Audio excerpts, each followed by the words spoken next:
I'm in my bag, smoking gas to the fans need me. Marcialago man, smoking on that hood gelato man. I done the mess, a good following. Don't play with me, I got a solid plan.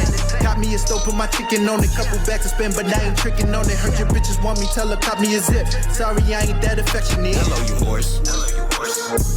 You finished your work, you did all your chores. When Mavrick is calling, you better report. You do what you told, you'll get a reward. Take a bullet, this spliff, my brain go distort. Don't fuck with the gang, you better abort.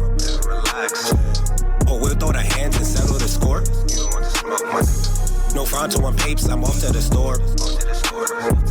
I smoke me a spliff and then smoke some more. It's Mavrick, you already know he gon' bring havoc. Getting to the breach, man, I do backflips. Hawking for the green, I'm a straight savage. Nigga checking me, man, it ain't happening. Now I'm rolling 3 and I ain't capping. Chiefing on the tree and it's straight magic. Yeah, it smelling sweet, but you can't have it, bitch. Marcialago man, smoking on that hood gelato man. I done the mess, a good following. Don't play with me, I got a solid plan. Got me a stove, put my chicken on it. Couple bags to spend, but I ain't tricking on it. Heard your bitches want me, tell her cop me a zip. Sorry, I ain't that affectionate. Marcialago man, smoking on that hood gelato man. I done the mess, a good following. Don't play with me, I got a solid plan. Got me a stove, put my chicken on it. Couple bags to spend, but I ain't tricking on it. Heard your bitches want me, tell her cop me a zip. Sorry, I ain't that affectionate. Ooh-wee, your boy is back. Welcome to Talk About Fight Club. It's your boy, Mavrick, in the house, presented by Mavrick's Mansion Studios and Smooth Family Entertainment. Shout out to Smooth Fam and Mavrick's Mansion. Follow us at the Talk About Fight Club Pod, which is at TAFCPOD, and Mavrick's Mansion LLC, Smooth Family ENT. No wasting time, getting right into it. UFC 308. Goddamn. What a card. Now, was it better than 300? No. Wasn't better than 300. But it was a good card. It was a good card. And man, oh man. There was a lot of fights in here that were hard to call. Like, really, really hard to call. Like I didn't, people hitting me up. Yo, I'm about to do my parlay. Like, I'm about to put my place, my bets. Yo, Mav, which one? Nah, don't ask me right now, bro. You asking the wrong one right now. I don't know how this is gonna go. Like, man. Especially like the main card. Like the prelims was alright. You had a couple of joints on the prelims. You know what I'm saying? Like that was alright. You know what I mean? But, Rafael decided, no, I lied. Wait a minute, I lied. That Rebecca and Autobuy fight? Boy, did you see Autobuy's eye? First of all, there was like a village living in his eye. Like, joint was like, meh. His joint looked crazy. But then he started coming back and putting the beats on Rebecca. Like, boy, that was definitely one of the. I hope they got a bonus. Both of them dudes they gave up pints and pints of blood in that fight. Crazy fight. Hats off to Rebecca for the win. Everybody thought Odobai was going to win. I hope I'm saying his name right. I don't know if I'm saying whatever. No offense, but yeah, like. Rebecca was going crazy, but everybody's like, looking at Odobai, like, I think he's also from like Dagestan, like part of that Dagestani type crew in Russia. Let me see something real quick. I think that's where he's from. I'm not sure. Yeah, Kyrgyzstan. Yeah, so yeah, pretty much Russia. He came back, but not enough to win. Rebecca was really going crazy. There were a couple other fights here and there. Disappointed that Rafael dos Santos basically, it says he got TKO. It was some type of injury. I think, people like Rafael is I don't think he's making another title run. You know what I mean? He can still fight or whatever, but, at 32-17, I don't know if you gonna get back to to the mountain with that record. I'm just saying. But yeah, no, it was that prelim card was okay. This dude Chris Barnett injured himself before the fight started.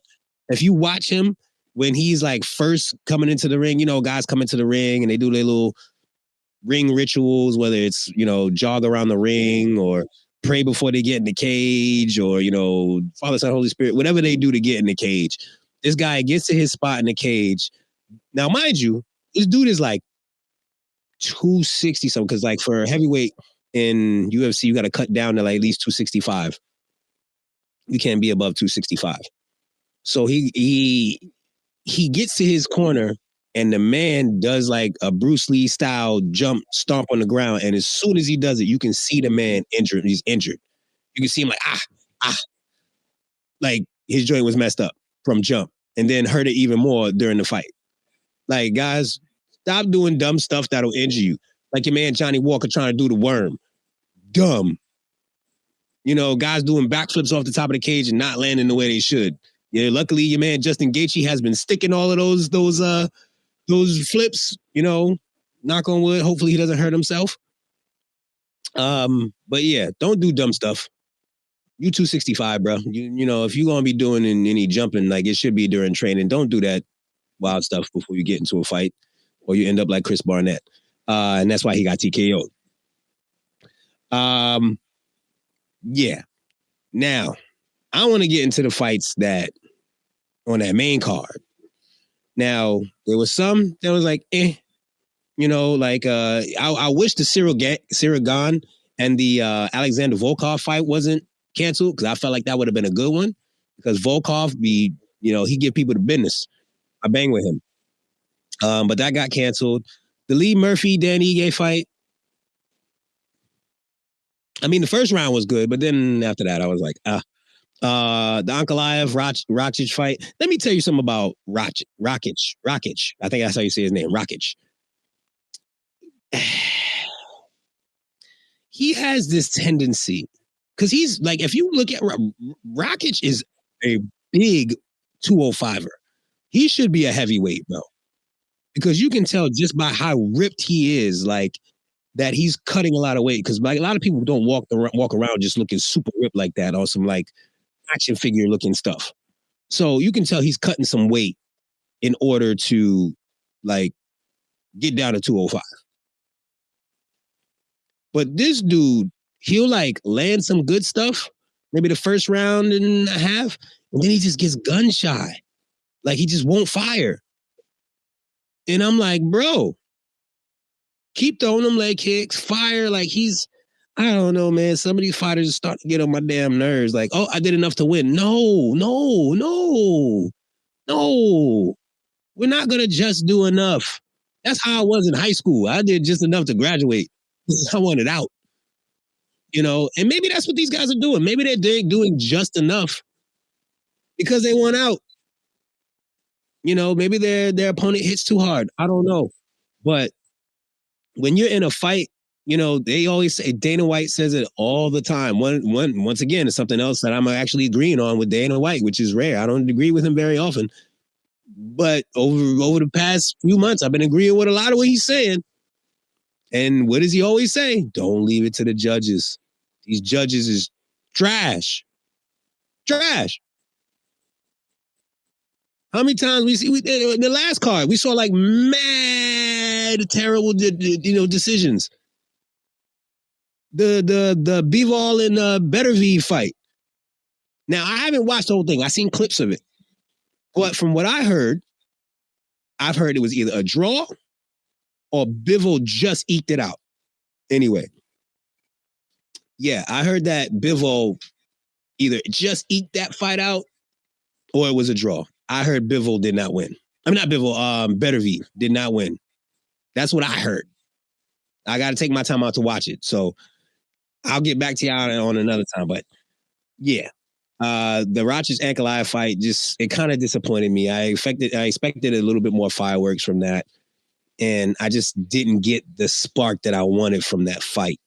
And this is why when people keep saying, oh, Ankalaev's going, everybody's scared to fight him. Poatan scared to fight him. If he coming with the performance, I don't know, bro. Like, yeah, all right. Let's like, like, let me not disrespect Ankalaev. He ain't been defeated in 6 years. But he definitely have a draw with Jan Blachowicz, and he definitely has a no contest. So, I don't know. Put it like this. Poatan, in my opinion, hit a lot harder than Rakic. And Ankalaev keeps saying, nah, I don't gotta wrestle with him. I'm gonna put hands on him. I keep trying to tell y'all that man, Alex Poatan Pereira, is a different level of striker. And y'all just refuse to listen. And just as a sidebar before, matter of fact, nah, I'm gonna hold it. I'm gonna hold that until I get into the next couple fights. Now, my man, the Bullet, Shara Putin.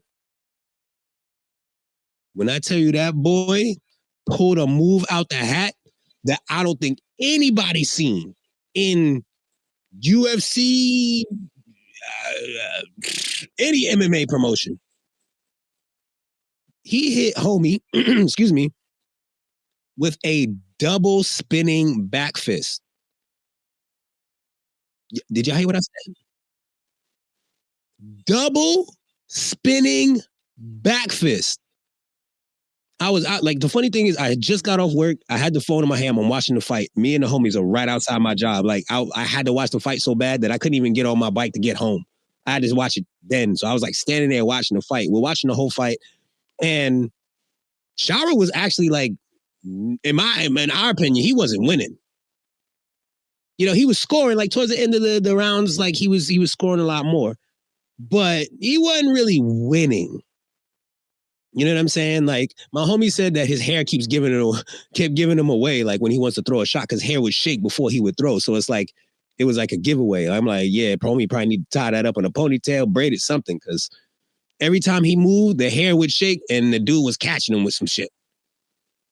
But then out of nowhere, Petrosian, I'm sorry, I don't want to just call him the dude. Petrosian was catching him with some stuff.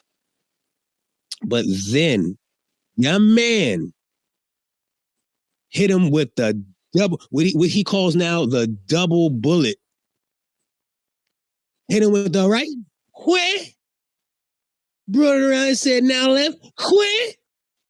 And homie dropped to the ground. He dropped to the ground so hard that he was in such a daze. He was like, oh yeah, I should probably cover up because this homie just dropped me crazy. And he just homie wasn't even attacking him. He just covered up and just stood there. Bro. Double spinning back fist. That is movie-ish right there. Like, you don't see that in fighting. You don't see that. And this dude, nah, Shara that guy. Shara's that guy. And he called out your boy Izzy. He said, I'll smash your boy Izzy. Now, that's a tough one. I'm going to tell you why. I'm going to tell you why that's tough if Shara fights Izzy. Because Izzy is still a sniper with his attacks. Problem being, he's more a sniper with the kicks than he is with the hands. If you look at a lot of Izzy's fights, Izzy's very 1-2-ish, the jab cross. He doesn't throw a lot of hooks. He doesn't dig to the body a lot.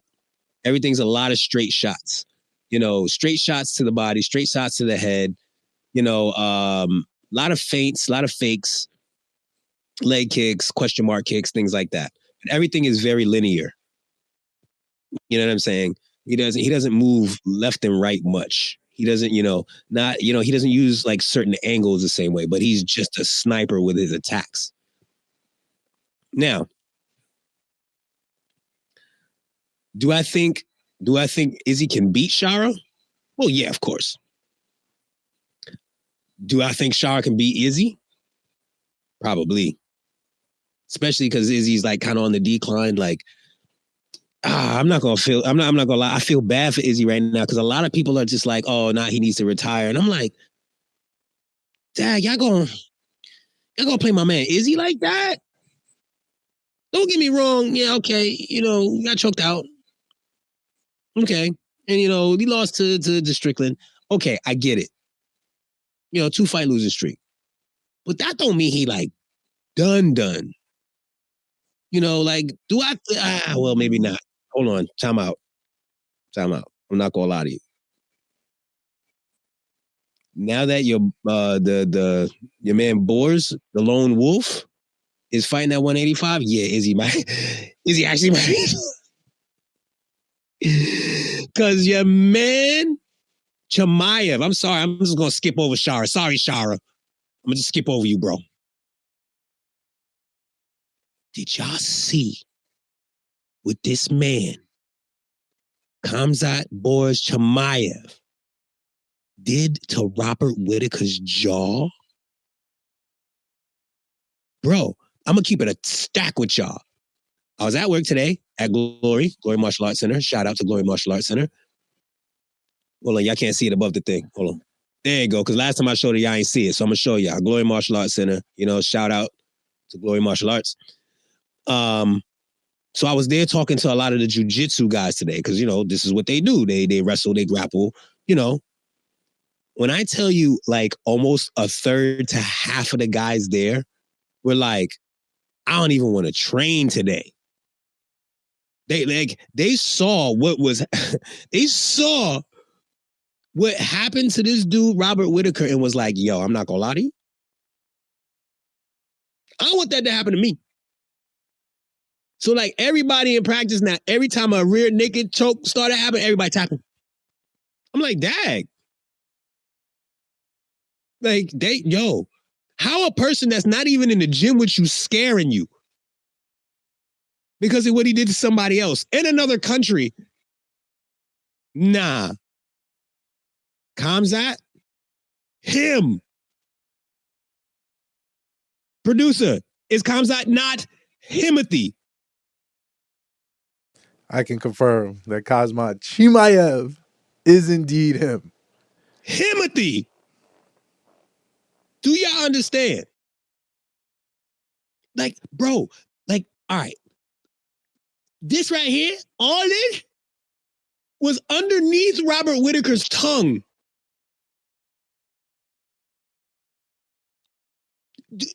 Do you understand the strength and the type of pressure that you need to put against somebody's, like, gum line and jaw to snap that shit? Bro, I'm sorry.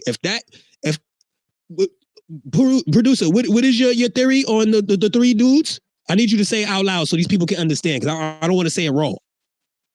I don't want to say it wrong. There are three people that you don't want to run into in a fight. There's the person with the strap. There's the person that definitely fights better than you. And there's the snitch. And the person that I would want to fight more is the person that fights better than me. That's it. It's a crazy theory, but if you think about it, the person with the strap, he's definitely going to boom you. The person that's about to snitch on you, he's definitely going to send you to jail if you beat him up. You might as well get the ass whooping. Right. Or you can fight somebody that's better than you because it's like, all right, I might lose, but I'm not going to go to jail and I ain't going to die. But I'm going to add a fourth one to that. D, Khamzat Chimaev, who can crush your jaw just by squeezing. The dude's like, he was like a freaking anaconda, bro. Like, and on top of that, look who he did it to. This is Robert the Reaper Whittaker, Bobby Knuckles. This dude scraps. Like, he beat the crap out of Jared Cannonier. Put the beats on that one. I like Jared Cannonier too. Put the beats on Jared Cannonier. Put the beats on, well, I'm not gonna lie, bro. There's kind of a toss-up with that Paulo Costa fight. Kind of a toss-up. That was I gotta revisit that. But bro, this is Robert Whittaker. I remember telling my boy Fonz about Robert Whittaker, and he's just like, "Who this, bro?" Like, I'm like, "Nah, bro." But at that time, Robert was him. Him. Now, ooh, buddy. And on top of that, everybody keep asking me now that Chimaev is beat somebody like, a top three middleweight, should he get the next title shot? Now, I'm going to say no and yes. Do I think he should get a title shot? Absolutely. But not before Sean Strickland. Excuse me. My opinion, Sean Strickland beat Dricus du Plessis. My opinion. And a couple others' opinions that I know. I do believe that Sean Strickland won that fight. And to be honest, does he deserve the rematch? In my opinion, yes, he does. He definitely deserves a rematch. And I think Sean Strickland might approach the fight with a little bit more aggression. And if it turns out the way it did last time and Sean Strickland pushes a little bit harder, I believe he'll get the dub. But to be real with you, and I'm going to keep it 1,000, it don't matter if it's Sean Strickland, Dricus du Plessis, Ezra Adesanya, it don't matter, Marvin Vettori, it don't matter who it is. When Chimaev gets to that belt, I almost guarantee he's walking out that ring the champion. I'm sorry. Like, he's claiming to be the best wrestler in all of UFC. I'm going to be real with you. I'm going to have to agree. I think he is. Yes. Best wrestler. Boers. Khamzat Boers Chimaev. That boy is a piece of work. I'm sorry. Like, that is almost it was almost my favorite fight of the night. It was close. But the main event, I'm not gonna lie, bro, I almost want to cry. Because for those of y'all that know me, I love Max Holloway. I love Max Holloway. I'm the best boxer in the UFC, baby. Bro, if y'all saw that moment, y'all gotta love this guy, bro.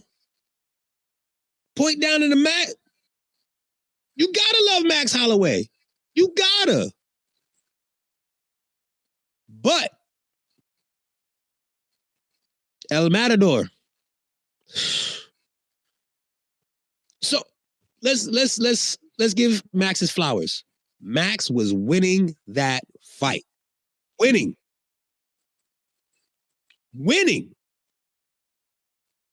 Like, it wasn't like I saw some people talk about, it's definitely, Topuria is definitely up. Man, shut y'all bias asses up. I hate when I'm watching UFC and then they got like the people's Twitters in the corner and they say like dumb shit. Like, this person's clearly ahead. What? That's like the Canelo Alvarez Asadi Lara fight. The commentators, everybody, people was texting me. Everybody was like, yo, Canelo lost. And then he won by unanimous decision?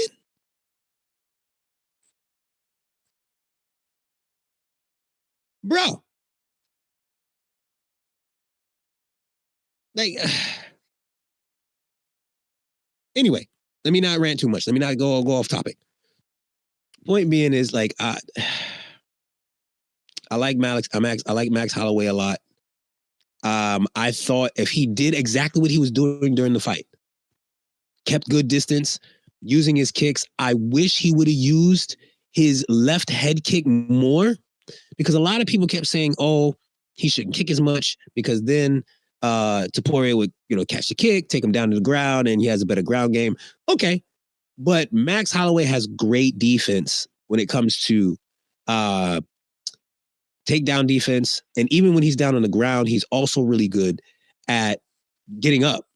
It's hard to keep Max Holloway down. He's a very tall, long individual. He's 5'11". You know what I'm saying? He damn near 6 foot tall for a lightweight division. That's a tall person for lightweight division.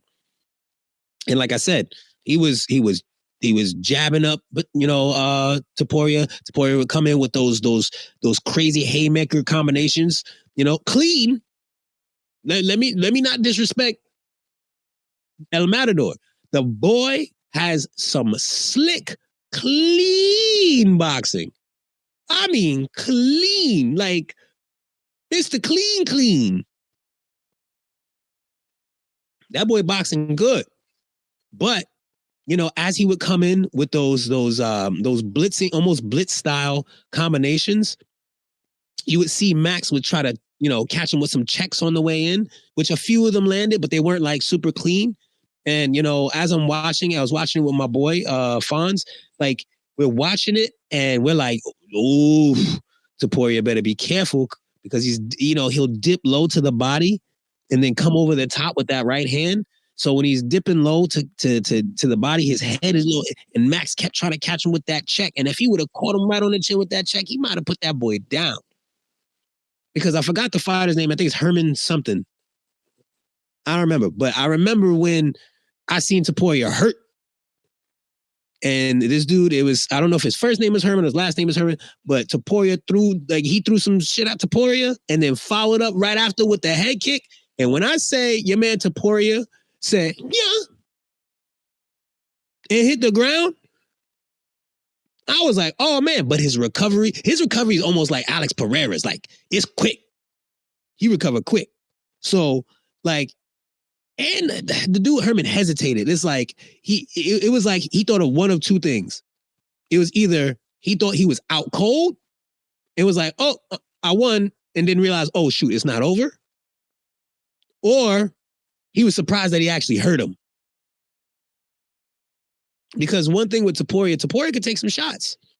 He could take some shots. I've seen him take some shots.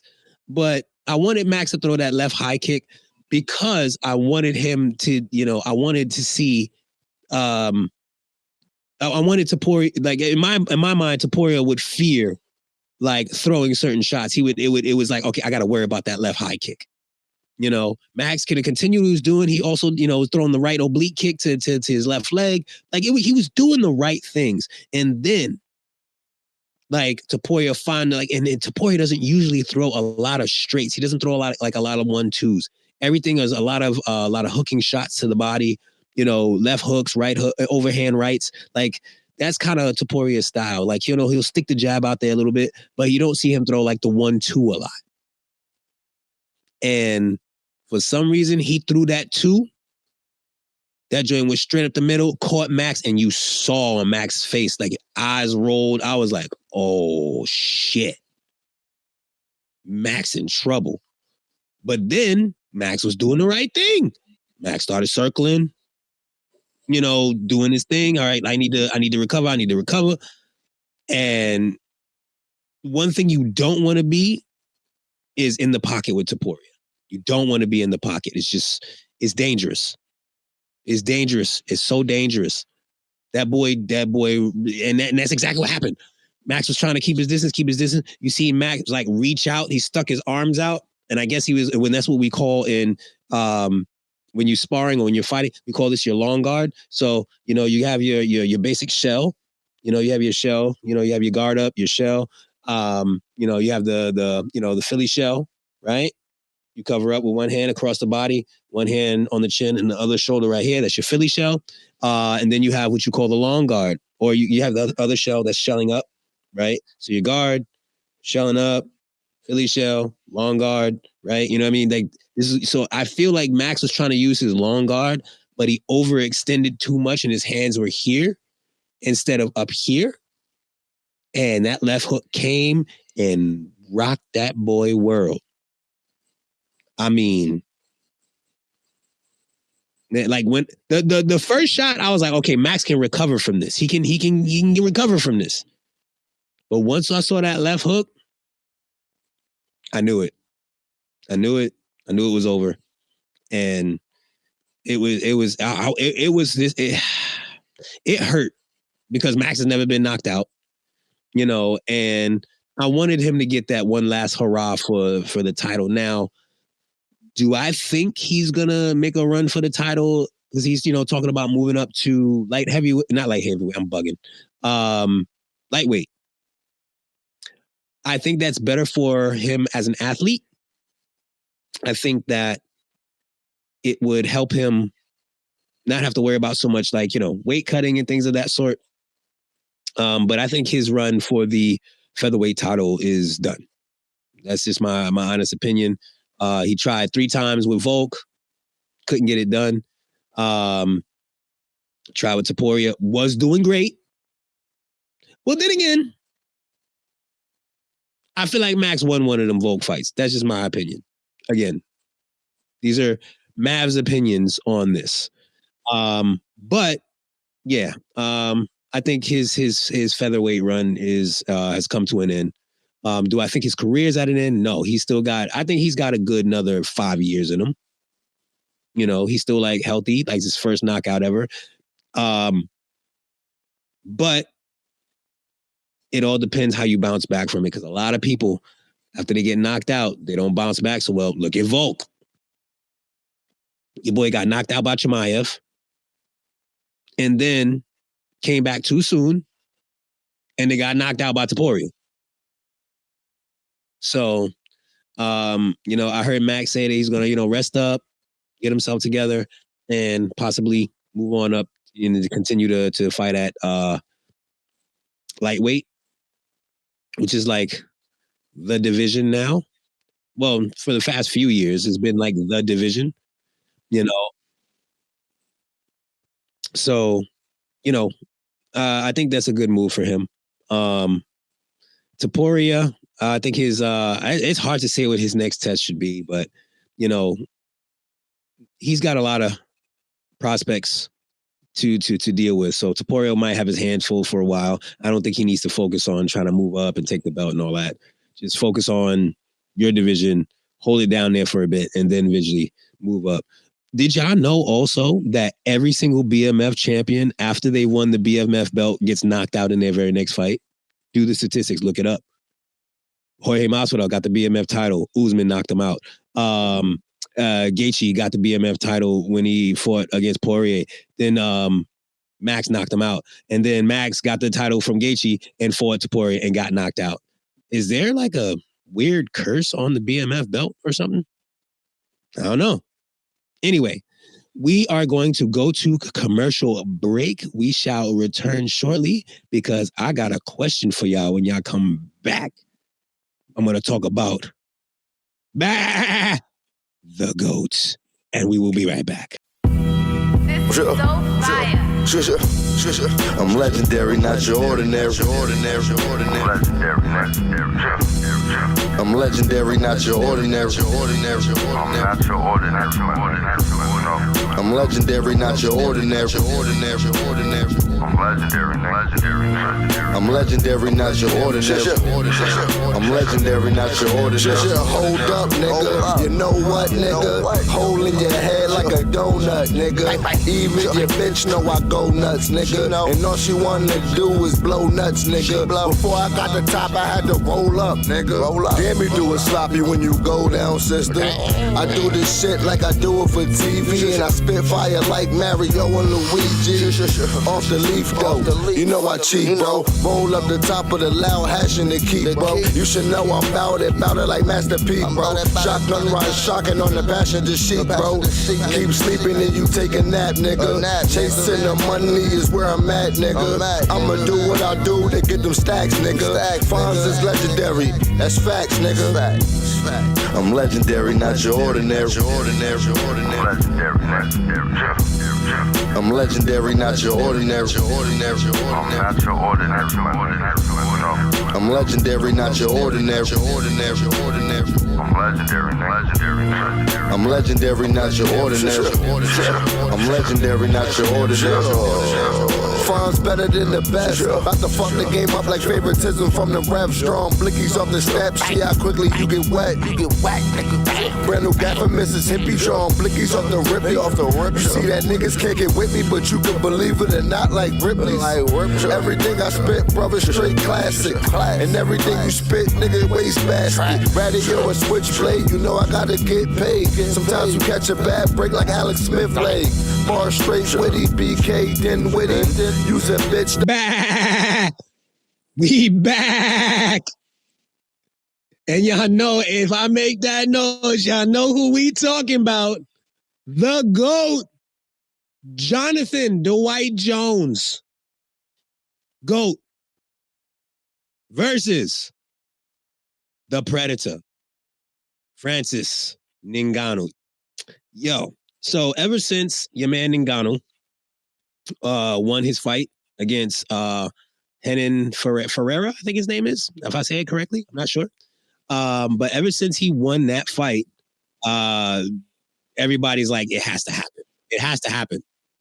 Jon Jones versus Francis Ngannou. We need to find a way to make it happen, right? Now, I did have a lot more of a spiel for this, but then my producer sent me a video of Dana White saying, it's never going to fucking happen. It's never going to happen. First of all, your man Dana White literally said, his words, that Francis Ngannou is not a nice guy. And then he says, yeah, he tries to hit you with the language like, oh, I don't understand English. Yo, your man Dana White was going off. Like, going off on Ngannou. First of all, he's been telling everybody like, yo, bro, this man left the UFC to go fight in boxing in PFL when we offer him more money. Now, I'm not going to lie to you. Based off his track record, Dana White, I don't know if he's telling the truth about that money. But I don't know. I wasn't there. You know what I mean? Like, I know in boxing, that's where all the money's at. We know all the money is in boxing. Did he make good money in those two fights with Tyson Fury and AJ? Yeah, he made some money. Which, in a way, is weird because Deontay Wilder been trying to fight AJ for mad long. And Deontay Wilder could not get this dude to fight. But you got Francis Ngannou fight AJ? Like, but anyway, your man Dana White was not happy with Ngannou at all. I mean, he's not been happy with Ngannou for a long time. But he said, I never want to do business with this guy. So when you use the word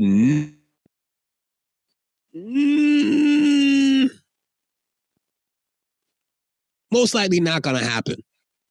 Now, does Mav want it to happen? Yes.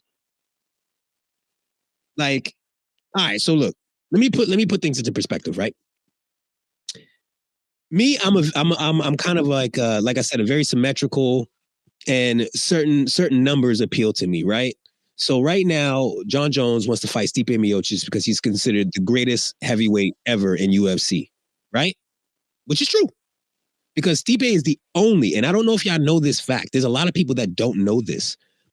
Stipe Miocic is the only, and when I say the only heavyweight in UFC history to defend the heavyweight belt 3 times. No other heavyweight in the history of UFC, from the conceiving of the UFC to this very day, has done that. Not one heavyweight. Stipe Miocic is the only heavyweight to defend his belt 3 times. Lost it on the 4th, but you got to give him his flowers, bro. He's the only person to do it. He's the greatest UFC heavyweight. So everybody's like, oh, Jon Jones wants to fight an old guy. Jon Jones getting older too. So why not beat the best heavyweight there is and do my thing? Now, once again, I'm sorry. Let me go back to what my perfect world for Jon Jones would be. I would like him to, obviously, he has the heavyweight title. I would like, if he was a bit younger, to 4 times beat Stipe's record, leave the UFC, retire from the UFC, do a super fight with Ngannou, beat him, and ride off into the sunset. That would be my perfect scenario for John Jones. Now, looking at the prospects in the heavyweight division, looking at where John Jones is now in his career, it's like, okay, if he were to stay in UFC, I think he has maybe 2 more fights in him in the UFC. Maybe 3 fights total in his whole career, right? That's what I think. But I don't see him. There's a number of things I don't see happening. I don't see him fighting Tom Aspinall. Everybody also wants him to fight Tom Aspinall. It's always been Ngannou, Tom Aspinall. Nobody really cares about the Stipe fight. To a degree. To a degree, they don't care about it. But they would rather see John Jones fight Tom Aspinall. Dana White also said in an interview that the older generation to John, when John was young, when he was 23, still the youngest champion in UFC history. Still the most title defenses, if I remember correctly, in UFC history, 15 title defenses. But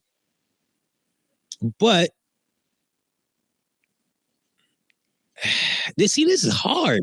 This is hard because honestly, if he gives Tom Aspinall that chance and beats Tom Aspinall, it's like, dag, yo. It's like, does it really do anything for his legacy? Like Stipe, I get. But it's like, all right, I'm just proving to y'all that I'm that good and I could beat young niggas. That's about it. It don't really put a feather in your cap to beat Tom Aspinall in a fight. It puts a feather in your cap to beat Stipe Miocic because he's the greatest heavyweight, but it also puts a feather in your cap to beat Ngannou because Ngannou is, and I think I said this in the last, I might have said this in the last podcast. I don't remember. So I said the lineal champion. Remember I mentioned the Ring magazine belt, and I said that's not what the lineal champion is. Lineal champion means the belt. No one beat me for the belt. So I'm technically still champion. I had to leave, but I'm still technically the champion because you didn't beat me for that belt. Ngannou left. So if you want to use the correct terms, Francis Ngannou is the UFC lineal champion. And no one has taken his championship from him. So to beat Stipe, greatest heavyweight in UFC history, and then beat the lineal champion, that's a good one to me. That's good. Beat Stipe, beat Ngannou, retire, bah. Simple. He doesn't need Tom Aspinall. Tom Aspinall needs him. Who else is in the heavyweight division? That's that. Cyril Gane, we've already dispatched of Cyril Gane. Sorry. But there's these are the fights that would make sense. I also think about the fact that if you put so even though Dana White says he don't want to work with Francis, if you put a big enough number in front of him, this is just me guessing. If you put enough zeros next to him, do you think that Dana White would want to, maybe give it a try? Because Conor made 100 mil. 100 mil. And the owner of the PFL, even though he kind of a cornball, no disrespect, but your man got breath. From what I heard, that man a billionaire. Dana White got money. But I don't know if he got as much money as that dude. And I feel like if he put the right number in front of Dana, yo, come on, Dana. Look at this number, baby. Come on. Come on, baby. Look at this number. Come on. Y'all trying to tell me out there in TV land, yo, I'm going to look at the camera. So I'm always looking at myself. I'm going to look at the camera. Y'all tell me, y'all put enough zeros in front of somebody, y'all going to say no? Yeah, that's what I thought. Nah. I think, this is tough, man. Because we know Dana White like money. We know Dana White like money. But I think he has such a beef with PFL and Ngannou that he he might stifle that bag even if he throw it out there. I don't know. But I'm telling you, I feel like they would put a nice, hefty offer on the table. It gotta be at least like, if it's a low number, it gotta be like 50 to 80 mil. That's what I think. 50 to 80 mil, that's a hefty number. Would you do it, producer, for 50 to 80 mil? I'm just asking, because I don't know, man. That's a big number. You know, Dana's a man of integrity, so I would hate for him to have to compromise that. I feel you. All right, so then I'm asking, since it's on the screen, what's your answer? Who do you think will win, Ngannou or Jones? The GOAT. The GOAT! That's why he's the GOAT! The GOAT. Now, don't get me wrong. I mean, my argument is simple. I've seen Ngannou lose. And I think that's as simple as it gets. Valid point. Very valid point. Your man John Jones is undefeated. You could, look, honestly, and I'm going to call for it right now. You see how your man Eminem wore the free Yayo shirt at his concert? Yo, I'm going to start wearing a shirt. Take that L off John Jones' record. The reason why he got that L in the first place is because they said he was throwing the elbow 12 to 6, which means from 12 o'clock to 6 o'clock, he was throwing the elbow like this, and that's an illegal elbow. And from what I heard, I think they changed that rule, and now I think it's legal. Give my man his win back. Get that back. And I'm going to be real with y'all. All right, boom. Real quick, and I know we're supposed to be talking about Jones and Ngannou, but I'm still talking about Jones. Good enough. Listen. John Jones so-called the steroid thing, right? So they had USADA said, listen, there wasn't enough in his system for it to be performance enhancing. So why is it still a no contest? Let me get that back. I didn't really cheat. Give me that back. I knocked that boy Cormier out. Right now, so Khabib retired at 29-0. Right? Technically, John Jones is 27-1-1. Technically. But if you want to get real, John Jones is 29-0. And if he beats Stipe, he'll be 30-0.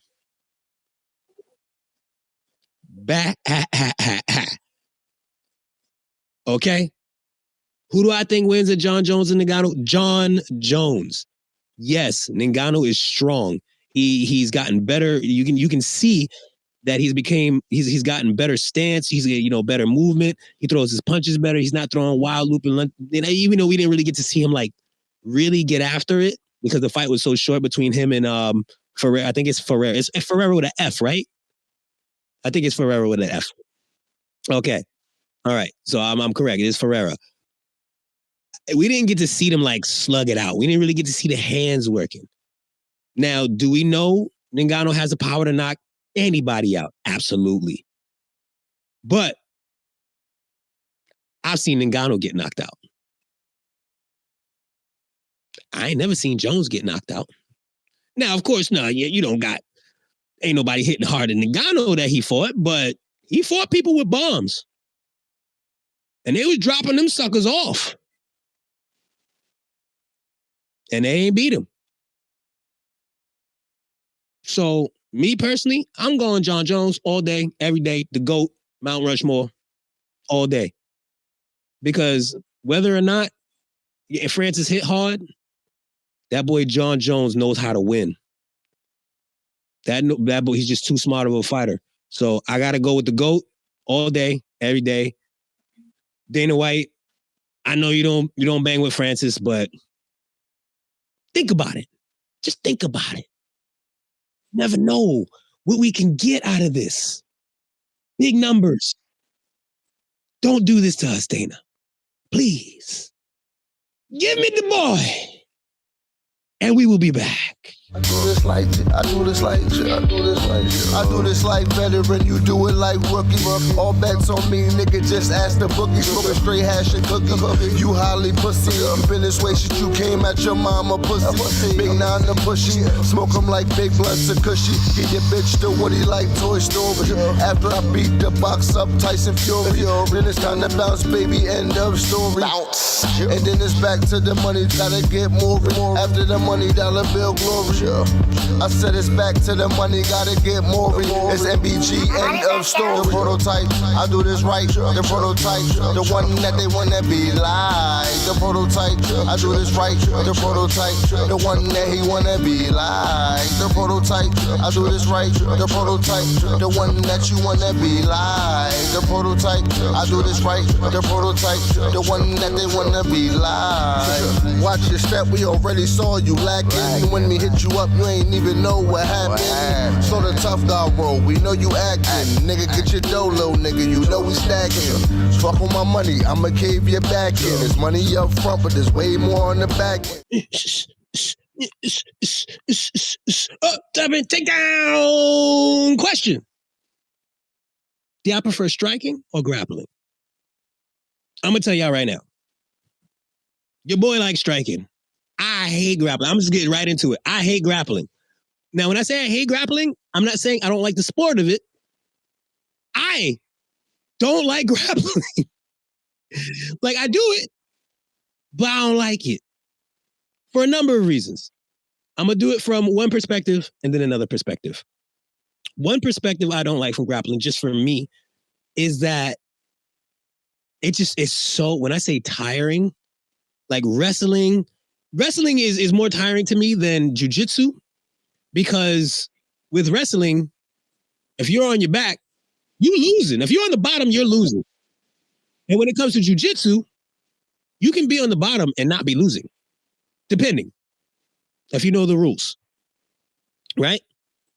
So for me, I like, back at Glory, we have a very, very big Brazilian jiu-jitsu culture there, right?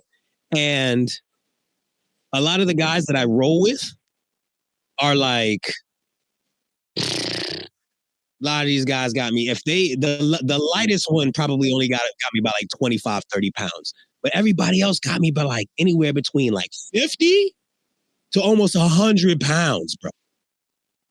And don't get me wrong, like we seen like GOAT number 2, Demetrius Johnson. I saw him compete in the IBJJF and beat a heavyweight who's 60 and some change. And Demetrius Johnson fought at flyweight, which is 125.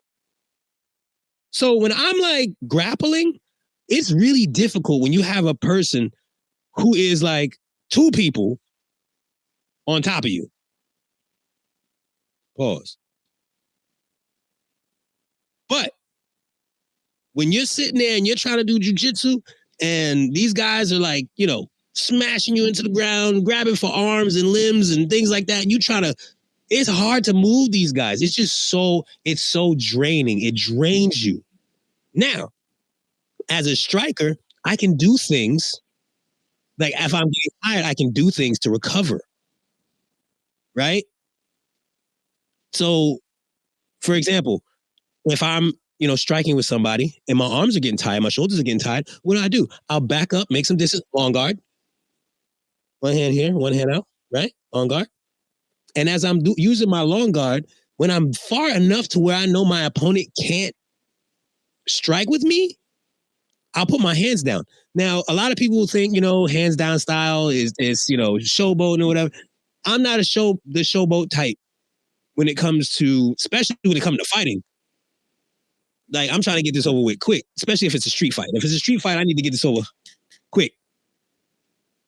But if we're in combat sports, we're on a time limit. We have a set time here. Now, of course, if we're like in an actual combat sport fight, like in competition, yeah, I want to take my opponent out as quickly as possible. But as you continue on, your that lactic acid builds up in your muscles, and you start to like feel that burn, it's like, all right, man, I need to get my arm flowing a little bit. So I'll drop my hands, because holding your hands here the whole time, that's tiring on your biceps, on your shoulders, parts of your back. It's tiring. It burns you out. You know what I mean? And then eventually you don't feel like punching.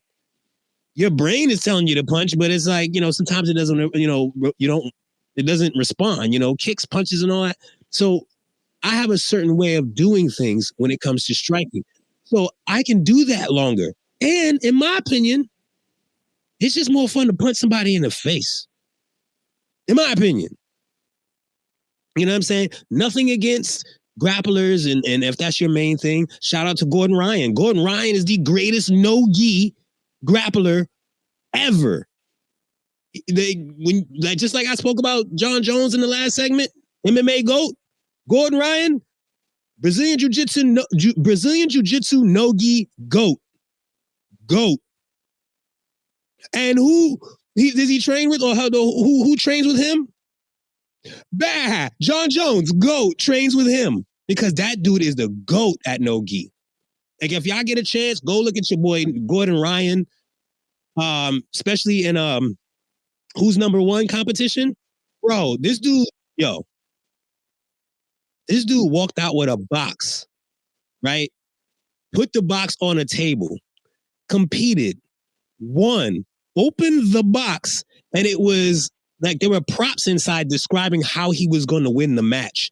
And he won it exactly how it said in the box. Look that one up. Bro, on some Conor McGregor, Mystic Mac type-ish. Bro, that boy Gordon Ryan crazy. But I still prefer to strike. Because, like, let's stick it to a street fights perspective, right? I don't want to be grappling on the concrete. Spinning on your back on the concrete? Nuh-uh. Now, you also got to be careful, because and once again, still talking about from the perspective of a street fight, if you knock somebody out and they hit their head on the ground, that's manslaughter, or involuntary manslaughter. I think it's involuntary manslaughter. Like, you don't want that. Now, if I can find a way to break his arm or something like that without having to roll around on the ground, on the concrete, unless we're in grass, nah, man, I'm going striking. Because before he can get down there to try to wrestle me to the ground, I could knock him out possibly before we get there. This is why we like Bruce Lee's philosophy: strike hard, strike fast, interception. Jeet Kune Do, which is Bruce Lee's martial art, means the way of the intercepting fist. Meaning, as you move, my fist is already at your face. Power, boom! Knock you clean out. So, that's just me. I don't know how y'all feel about it. I know everybody at Glory right now is going to see this and be like, Mav, shut up. Grappling is it. Guys, I love you. You know this. But I feel like if you can't throw hands first, then I feel like the grappling might not be as effective. Now, let me not say that. It's effective. But I feel like if a person tries to square up with you first, you're not going to pull guard. Shout out to the Ultimate Self-Defense Championship with Martial Arts Journey. There was a gentleman on there that there was a scenario where you're dealing with a knife attacker, and this dude pulled guard. Like, he got on his back and pulled guard and actually won some rounds from that. Cool. I still wouldn't do it. What if you laying on, let's think about old school New York City streets where all the concrete is all cracked up and beat up and broken glass and all types of shit in it. Nah. You're not grappling on that. Nah. They got rocks and pebbles on the ground, man. Man, listen, you ever stepped on a Lego? That shit hurt. Now imagine a Lego digging into your back while you're rolling around on the ground. You're going to tap yourself out. I prefer striking. And you can't have striking without the word king. You heard? King strike. You heard? Nah, let me stop. I'm not trying to disrespect y'all. Y'all know I love y'all, Glory. Don't be wilding, all right? Because I can see y'all now. I'm going to walk into the gym tomorrow, and y'all going to be on some, oh, word, Mav, get on the mat. Get on the mat. No. Put on the gloves. Put on the gloves. Put on the gloves first, and I'll get on the mat. Try that. You feel me? Nah, but in all honesty, y'all, I just really want to know what y'all opinions are on that. Like, I really want to know because, you know, nowadays, there's two things about grappling that people are saying. Like, they're saying it's good for self-defense, which to a degree it is. It really is. But, you know, we're not going to start on the ground. You know what I mean? They also call, this is the second thing, they call jujitsu the gentle art. That's a lie. I'm sorry. I'm a call this one. This one, y'all can fight me on this one. It is not a gentle art at all. Tai Chi is a gentle art. That's gentle because I've seen some of y'all roll on the mats and I see how y'all get after people. My professor, Professor Ali, bro, I've seen him. Now, don't get me wrong. He don't be trying to disrespect people or hurt people.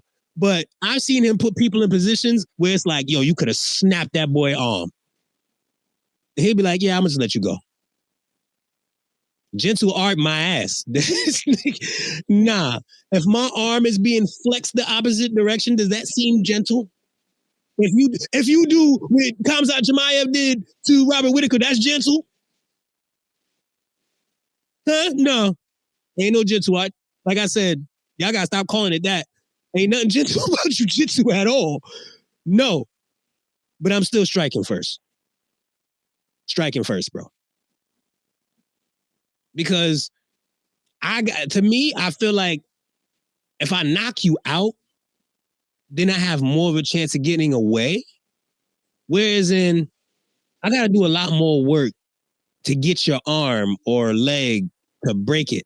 And let's just say you somebody like Guru mentioned earlier, you either a person with a gun, a person that fights better than me, or a person that snitches. If I knock you out, you might not remember. You might not remember. Whereas if I break your arm, you're going to be sitting there with a broken arm like, yo, the dude with the light skin dude with the dreads that look like Snoop Dogg. Nah, bro. I'd rather put your lights out because you might be like, yo, did I get knocked out? Because most times when you get knocked out, you don't know that you knocked out. Your brain rebooting. Nah. I'm striking first. It's more possibility that I'm gonna run into person number 3 who gonna snitch. But I'm gonna knock you out so that when you try and snitch, you might not remember what happened. When Kamaru Usman caught that head kick from Rocky, headshot, dead. That dude said he did not know what was going on all the way to the hospital. All the way there, he didn't know what was going on, bro. Like he said that he didn't realize what was going on until he got back home. I get the next day and actually saw the fight. Nah, I'm knocking you out. Knocking you out, bro. Y'all tell me what y'all think. And I'm waiting for all y'all grapplers to get in the comments and be like, yo, shut your whack striking, whatever. Nah, man, I'll snap your neck, I'll choke you out. All right, cool, bro. But you still got to start that fight on the feet first. That's just the way it is. Fights always start on the feet. And they sometimes end up on the ground if you're not knocked out first. I would like to thank those at Smooth Family Entertainment, Mavrick's Mansion Studios. Again, if you want to follow us, you can follow us at TAFC POD. That is the podcast Instagram. You can also follow at Mavrick's Mansion LLC and Smooth Family ENT. You can follow me at Mavrick without an E, MAVRICK_NYC. Guys, thank you for chilling with me today. I hope y'all enjoyed UFC 308. Let's see what the next card brings, and I will see y'all next time. Ooh-wee! Pop, pop, pop, pop, boo! Bitch, I'm in my bag, smoking gas to the fans need me. Marcielago, man, smoking on that hood gelato, man. I done the mess, a good following. Don't play with me, I got a solid plan. Got me a stove, put my chicken on it. Couple bags to spend, but I ain't tricking on it. Heard your bitches want me, tell her, cop me a zip. Sorry, I ain't that affectionate. Hello, you horse. You finished your work, you did all your chores. When Mavrick is calling, you better report. You do what you told, you'll get a reward. Take a bullet, this spliff, my brain go distort. Don't fuck with the gang, you better abort. Or we'll throw the hands and settle the score. No Fronto and papes, I'm off to the store. I smoke me a spliff and then smoke some more. It's Mavrick, you already know he gon' bring havoc. Getting to the breach, man, I do backflips. Hawking for the green, I'm a straight savage. Nigga checking me, man, it ain't happening. Now I'm rolling 3 and I ain't capping. Chiefing on the tree and it's straight magic. Yeah, it smelling sweet, but you can't have it, bitch. Marcielago, man, smoking on that hood gelato, man. I done the mess, a good following. Don't play with me, I got a solid plan. Got me a stove, put my chicken on it. Couple bags to spend, but I ain't tricking on it. Heard your bitches want me, tell her, cop me a zip. Sorry, I ain't that affectionate. Marcielago, man, smoking on that hood gelato, man. I done the mess, a good following. Don't play with me, I got a solid plan. Got me a stove, put my chicken on it. Couple bags to spend, but I ain't tricking on it. Heard your bitches want me, tell her, cop me a zip. Sorry, I ain't that affectionate.